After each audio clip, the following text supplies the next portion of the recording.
China, Pakistan, ఈశాన్య భారతదేశం ఈ మూడు పేర్లు వినిపిస్తే సిలిగురి కారిడార్ ప్రాధాన్యత అర్థమవుతుంది.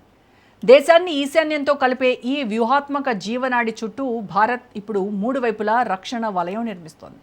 చోప్రా, కిషన్గంజ్, ధుబ్రీ మూడు ప్రాంతాలు, మూడు భద్రతా కేంద్రాలు, సైన్యం, సరిహద్దు బలగాలు, నిఘా సంస్థలు, రాష్ట్ర పోలీసులతో మూడు పొరల భద్రతా వ్యవస్థ సిద్ధమవుతోంది. డోక్లాం తర్వాత భారత్ నేర్చుకున్న పాఠం ఒకటే: ముప్పు వచ్చిన తర్వాత స్పందించడం కాదు, ముప్పు రాకముందే రక్షణ గోడ నిర్మించాలి. మరి సిలిగురి చుట్టూ భారత్ ఏం చేస్తోంది? చైనా, పాకిస్తాన్లకు ఈ త్రిముఖ వ్యూహం ఎలాంటి సందేశం ఇస్తోంది? Watch this.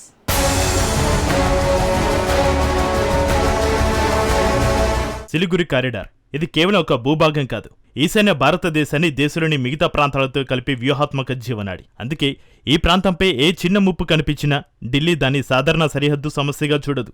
ఇప్పుడు భారత్ తీసుకుంటున్న నిర్ణయం కూడా అదే చెబుతోంది. చోప్రా, కిషన్గంజ్, ధూబ్రీ ఈ మూడు ప్రాంతాలను కలుపుతూ ఒక త్రిముఖ భద్రతా వ్యవస్థను నిర్మిస్తోంది. అంటే ఒక సిలిగురి మార్గాన్ని కాపాడడం కాదు, దాని చుట్టూ అనేక రక్షణ కేంద్రాలను ఏర్పాటు చేయడం. అదే అసలు వ్యూహం. ఎందుకంటే మొత్తం బలగాలను ఒకే ప్రాంతంలో కేంద్రీకరిస్తే అదే ప్రాంతం ప్రత్యర్థికి ప్రధాన లక్ష్యంగా మారుతోంది. భారత్ ఇప్పుడు ఆ ప్రమాదాన్ని తగ్గిస్తుంది. ఒక ప్రాంతంపై ఒత్తిడి వస్తే మరో ప్రాంతం నుంచి బలగాలను వేగంగా తరలించే అవకాశం ఉంటుంది. నిఘా పరిధి కూడా విస్తరిస్తోంది. ప్రతిస్పందనకు మార్గాలు కూడా పెరుగుతాయి. చోప్రా బంగ్లాదేశ్ సరిహద్దుకు దగ్గరగా ఉంటుంది. కిషన్గంజ్ దక్షిణ వైపు నుంచి వచ్చే ముప్పును పర్యవేక్షిస్తోంది. ధూబ్రీ అస్సాం వైపు భద్రతా వ్యవస్థను బలోపేతం చేస్తోంది.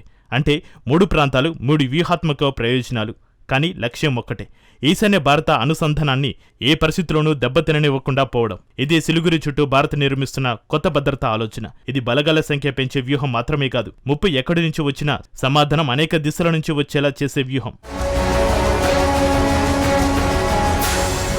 ఇప్పుడు ఈ భద్రత నిర్మాణంలో మరో కీలక అంశాన్ని చూడాలి. మూడు ప్రాంతాలు ఏర్పాటు చేయడం ఒక్కటే కాదు, వాటి వెనక మూడు పొరల రక్షణ వ్యవస్థను భారత్ రూపొందిస్తోంది. మొదటి పొరలో సైన్యం, సరిహద్దు భద్రతా దళం, సహస్ర సరిహద్దు బలగం ఉంటాయి. రెండో పొరలో నిఘా సంస్థలు ఉంటాయి.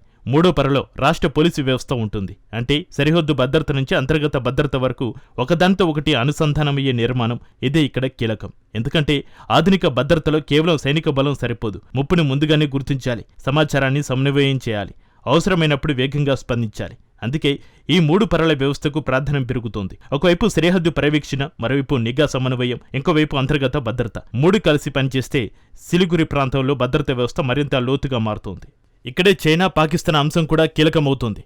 2017 డోక్లాం సంక్షోభం, చైనా సైనిక కార్యకలాపాలు ఈశాన్య భారత జీవనాడికి ఎంత దగ్గరగా రావచ్చో చూపించింది. ఇప్పుడు ఆ అనుభవాన్ని దృష్టిలో పెట్టుకుని భారత్ కేవలం ప్రమాదం వచ్చిన తర్వాత స్పందించాలనుకోవడం లేదు, ముందుగానే భద్రత నిర్మాణాన్ని సిద్ధం చేస్తోంది.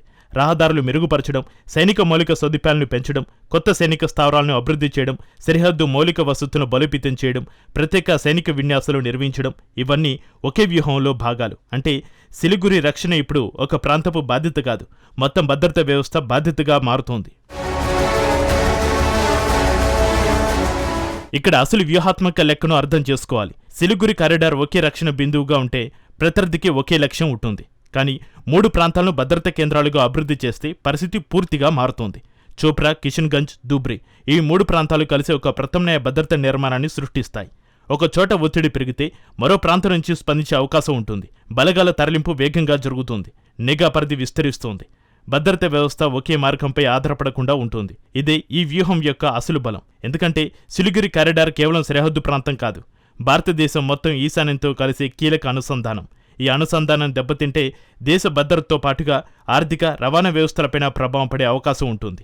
అందుకే భారత్ ఇప్పుడు ముప్పును కేవలం సరిహద్దు దిశలో చూడడం లేదు, అనేక దిశల నుంచి వచ్చే అవకాశాలను లెక్కిస్తోంది. చైనా సైనిక సామర్థ్యం, పాకిస్తాన్తో దాని వ్యూహాత్మక సంబంధాలు, బంగ్లాదేశ్ వైపు మారుతున్న భద్రతా సమీకరణాలు, ఇవన్నీ కూడా భారత లెక్కల్లో భాగమవుతున్నాయి. అందుకే సిలిగురి చుట్టూ భద్రతా వలయం మరింత విస్తరిస్తోంది. సైన్యం మాత్రమే కాదు, సరిహద్దు బలగాలు, నిఘా సంస్థలు, రాష్ట్ర పోలీసు వ్యవస్థ, మౌలిక సదుపాయాలు, రహదారులు, సైనిక విన్యాసాలు అన్నీ ఒకే చిత్రంలో కనిపిస్తున్నాయి. ప్రత్యేకంగా నిర్వహిస్తున్న తిస్తా ప్రహార్ వంటి సైనిక విన్యాసాలు కూడా ఈ సిద్ధతలో భాగంగా ఉన్నాయి. సందేశం చాలా స్పష్టం: సిలిగురిని బలహీనతగా చూస్తే భారత్ దాన్ని బహుళ దిశల రక్షణ ప్రాంతంగా మార్చుతోంది.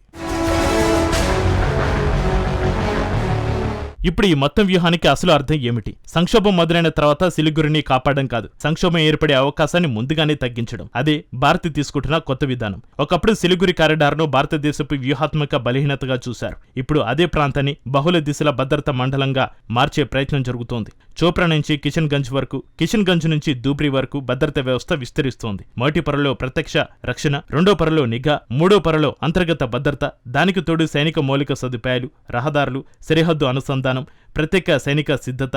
ఇవన్నీ కలిస్తే ఒకే కారిడార్ను కాపాడే వ్యవస్థ కాదు, ఒక ప్రాంతాన్ని ముందుగానే రక్షించే వ్యవస్థ ఏర్పడుతోంది. అదే చైనా, పాకిస్తాన్ వంటి దేశాలకు అసలు సందేశం. భారతదేశం తన వ్యూహాత్మక బలహీనతలను గుర్తించకుండా లేదు, గుర్తించిన ప్రతి బలహీనతను రక్షణ బలంగా మార్చే ప్రయత్నం చేస్తోంది. ఈశాన్య భారతదేశంతో దేశానికి ఉన్న అనుసంధానం ఏ పరిస్థితుల్లోనూ దెబ్బతినకూడదన్నదే ప్రధాన లక్ష్యం. అందుకే సిలిగురి చుట్టూ భద్రతా నిర్మాణం మరింత లోతుగా మారుతోంది. ఇది కేవలం సైనిక బలగాల మోహరింపు కాదు, ఇది ముందస్తు నిరోధం, వేగవంతమైన స్పందన, విస్తృత నిఘా, ప్రత్యామ్నాయ బలగాల తరలింపు, సమన్వయ భద్రత అన్నింటినీ కలిపిన వ్యూహం. చైనా లేదా పాకిస్తాన్ ఎప్పుడైనా ఈ జీవనాడిని లక్ష్యంగా చేసుకోవాలని ఆలోచిస్తే ముందుగా ఎదురయ్యే ఒకే రక్షణ గోడ కాదు, అనేక దిశల నుంచి స్పందించే భారత భద్రతా వ్యవస్థ. సిలిగురి ఇక బలహీనత కాదు, భారతదేశం బలంగా నిలబెట్టుకుంటున్న వ్యూహాత్మక కవచం.